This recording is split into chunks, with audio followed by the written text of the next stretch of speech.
MBBS in abroad. Apollo MedSkills 6 years of MBBS program will be completed in 35 lakhs only.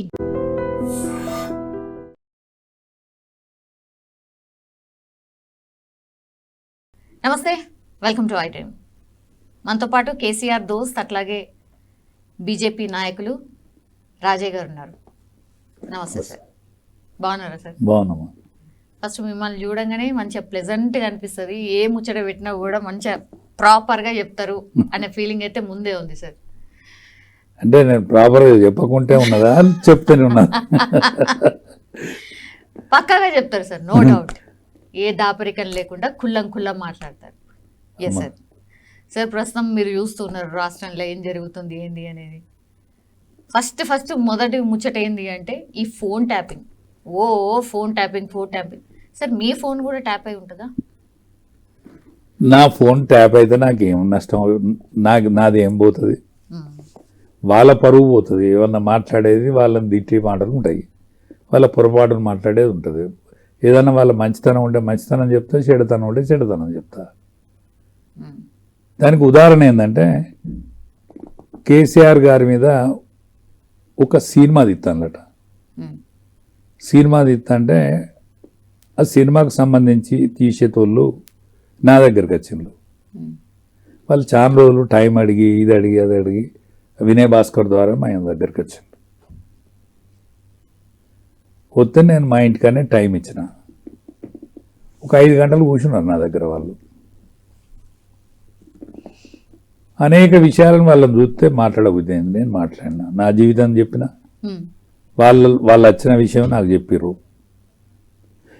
మిమ్మల్ని ఎవ్వరు పంపిన్లు అని అడిగిన నా దగ్గరికి. మిమ్మల్ని ఎవరు పంపిన్లు? కేసీఆర్ గారికి నేను దూరమైనా, ఆయన పార్టీలో నేను లేను. పోతే ఆయన కొద్దిగా పరువు సంబంధించిన విషయాలు కూడా నేను మాట్లాడినా. నా దగ్గరికి వస్తే మీకేం దొరుకుతుంది నచ్చింలో అంటే నిజం దొరుకుతుంది నచ్చిన అన్నారు.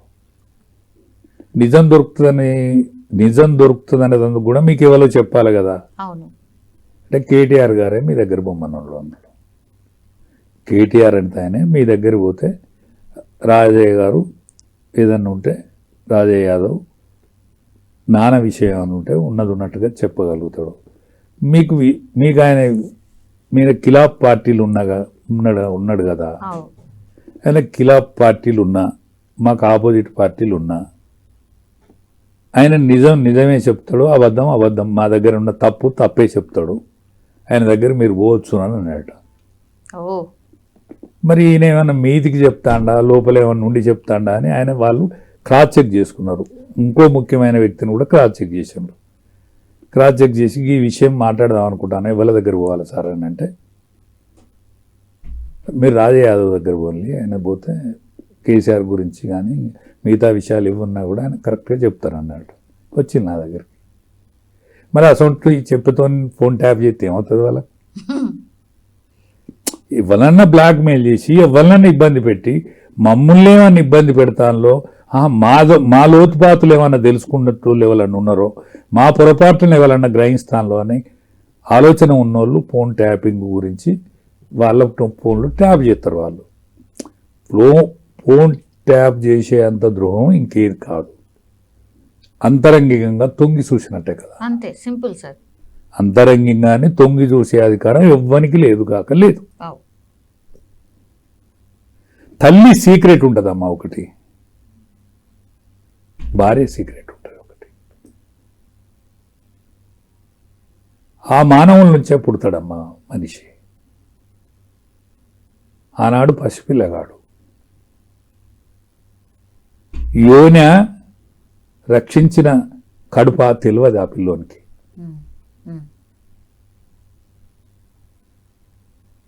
ఆ పిల్లోడు పెద్దోడవుతాడు, వయసోడవుతాడు, మళ్ళీ పెళ్లి చేసుకోవాలి. తల్లి భార్య, తల్లి గదే యోని ద్వారా వీడిని కన్నది, గదే యోనిది భార్య రూపంలో వీడు చూస్తాడు. గా అధికారం కూడా వీళ్ళకు ఉంటుందా అమ్మా? నిజంగా ప్రస్తుతం ఉన్నటువంటి సమాజం దేనికి ప్రయారిటీ ఇస్తుంది? ఆర్థిక సంబంధాల చుట్టూ మాత్రమే తిరుగుతోంది. మళ్ళీ ఎన్నికలంగానే చాలా విరక్తి కలుగుతాం. మంచి అనిపిస్తుంది కదా, లేడీస్ కూడా ఛాలెంజింగ్ జాబ్స్ చేసినప్పుడు చాలా బాగుంటది. ట్రాఫిక్ అసిస్టెంట్స్ గా నియమించిన ట్రాన్స్జెండర్స్ అందరితో సాల్యూట్ చేయించుకుంటున్నారు. ఫుడ్ డెలివరీ ఇవ్వటానికి వెళ్ళినటువంటి డెలివరీ బాయ్ అనిల్ పై కళ్ళ ముందు పెళ్ళండి